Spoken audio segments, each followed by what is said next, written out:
have you seen open drug dealing, antisocial behaviour, dealing in pubs and clubs? And you have your hand up straight away there at the back. Just 1 second, yeah. Yeah. I arrived on a bus from Donegal to Dublin today, and just before I came on the show, we were shopping in the streets of Dublin, and a man came up to me as we were watching a street performer. I was in a crowd, and he came up to me asking me for drugs, presuming I was either a drug dealer or I knew where he could get them.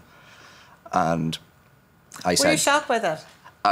Me being 16 and not being from Dublin and I wouldn't be in Dublin myself regularly, I didn't expect that at all. So I was, I don't know, I was shocked to see this. Did he specify what kind of drugs he was hoping to get? He asked for cocaine. Cocaine. And I said no, and I briskly, I walked away and I just left the situation. And I saw him leave and go around the crowd then, and it had nothing to do with it. Right, OK, so that was your introduction to Dublin today. Yeah. Thanks for that.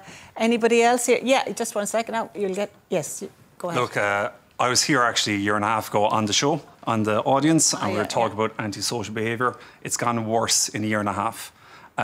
Daily, you'll see people on stolen motorbikes, you'll see people on horses, you'll see people doing drugs and public transport in the parks. It is daily. And in the space of a year and a half from that day to today, we actually have no increase in guards. There's an uptick in guard resignations. Our prisons are at 110% capacity. So even if they are sent to court and get jail, they can't fit them in. Can I ask you, is this something you've seen yourself, or you just have a sense of people are talking about it in the media? I know of a Cork accent, but I'm living in Dublin 12 years now. I live in Glasnevin, I've lived in Castleknock, I actually lived in East Wall. It's everywhere. So from just antisocial, degenerate behaviour, because there's no fear of repercussions. And the thing is, I know we've someone from Fianna Fáil here, but all their initiatives haven't come online. We've no new guards. The reserve still hasn't occurred. The prisons are full. They're on about 24 courts. It makes no difference because there's no fear of repercussions if they misbehave in public. OK, and we'll be taking that obviously back to the panel. Just so we can get down here, just down here, Tomer. Yeah. Yeah. So look, as a proud Sligo man, I feel this conversation is constantly consistent, centred around Dublin. This is a nationwide problem. I do think it's important for us tonight to understand that, because people used to, maybe the drug issue might have been a Dublin problem maybe in previous generations of this. Yeah. But now it is a countrywide thing. I definitely think it's a nationwide problem. I think it's acute on public transport. And I think we definitely need a public transport division of An Garda Síochána. I know Jim has made that call. That needs to come in. There's hard workers on public transport, and they're not supported. There's the people who commute on public transport, they're not supported. And another key thing is our guards need to be supported.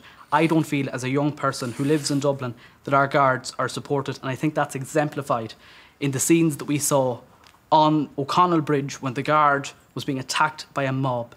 There should not be a culture. This goes back to the Dublin riots you're talking about. This is it. It goes back to them riots. There's a culture within Irish society today that believes it's OK to attack a guard. Totally wrong. We need to be tougher on crime, and we need to come up with these common sense approaches and actually just make this end. OK, thank you for that. And now I'm going to bring in Stephen Kennedy. You're very welcome. Hi Casey, how are you? You're the owner of the Copper and Straw coffee shops. People will know them on the quays there around Temple Bar. You also have a branch, a coffee shop in Bray. That's correct. Very different situation there for your outlets. Can you tell me what you see day in, day out in Temple Bar and how it's affecting yourself? Yeah, so I've got 3 coffee shops, as you mentioned. 2 are in the city centre, one is on Arran Quay and the other one is on Aston Quay, and then my 3rd shop is in Bray in County Wicklow.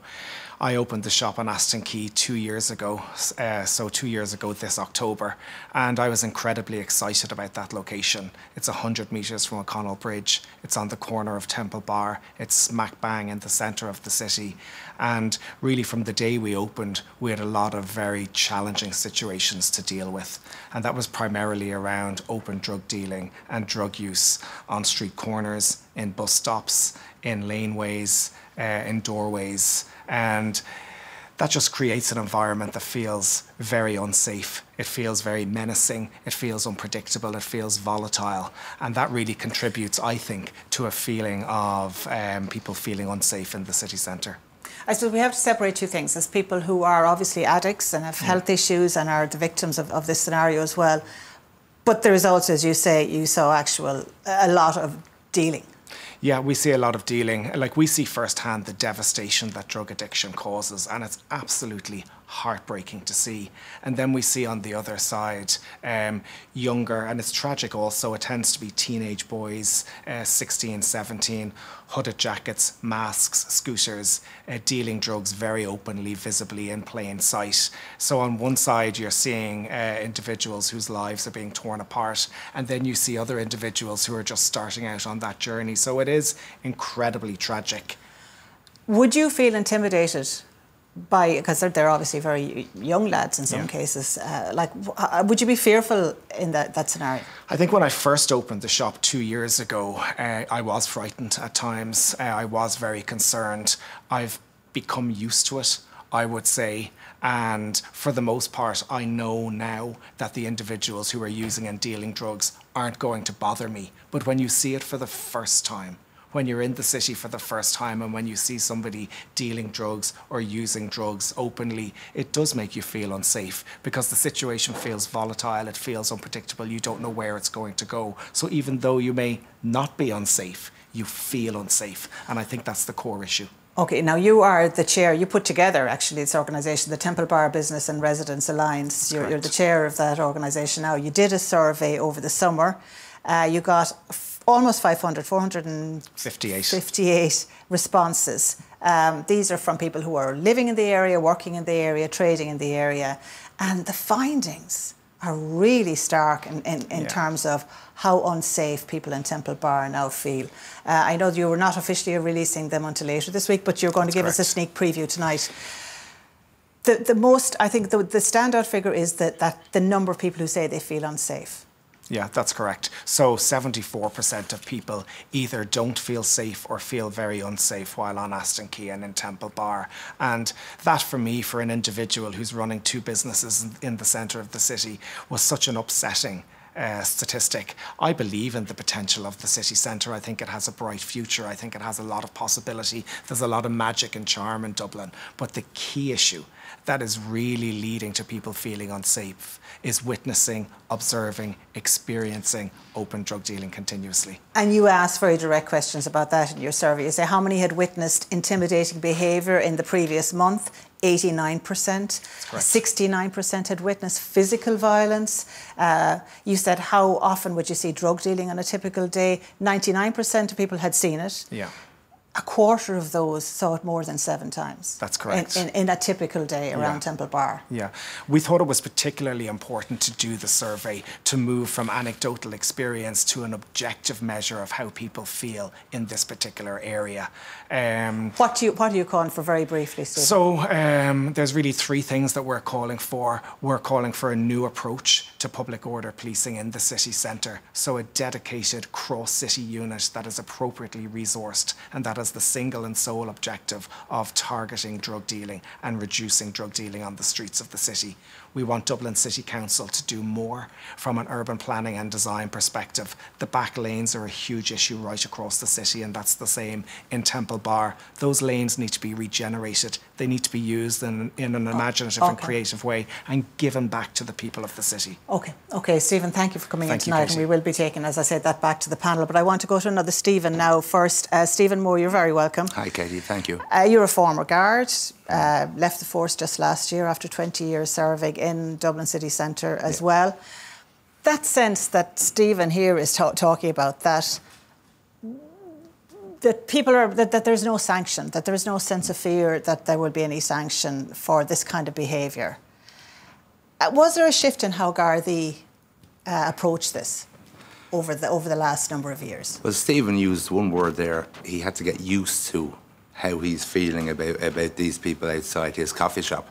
And I don't think anybody should have to get used to that, you know, in our capital city.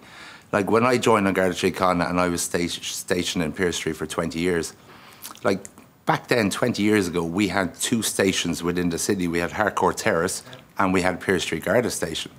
And on a working unit, say my unit was Unit A, we could have 53 guards within the city. When I left last year, we had 23. So those numbers themselves are shocking. Okay, if you don't have the boots on the ground, there's no deterrent to criminality within the city. So something really needs to be done to hire guards, to employ Gardaí and to put them on the streets of our city, not just our cities, but our towns around the country as well. Can I ask you, just the prevalence of drug use in pubs and clubs now, did you have a sense of that? Did that change behaviour around, you know, the nighttime economy? Well, I suppose in the last 20 years, there's always been drugs in the city, okay? Maybe the types of drugs have changed, and we are seeing more synthesized opiates that are coming onto our streets. And that's very scary because the effects of them on people who take them are a lot worse than maybe, you know, our drugs previously. So it's definitely something now we've kind of reached a point where we have to get a handle on this within the city. If we keep on going, it's a very risky business, you know, the further we move down, because things are not going to get better. It's only going to get worse if we don't stop it today. Okay, thanks for that, Stephen.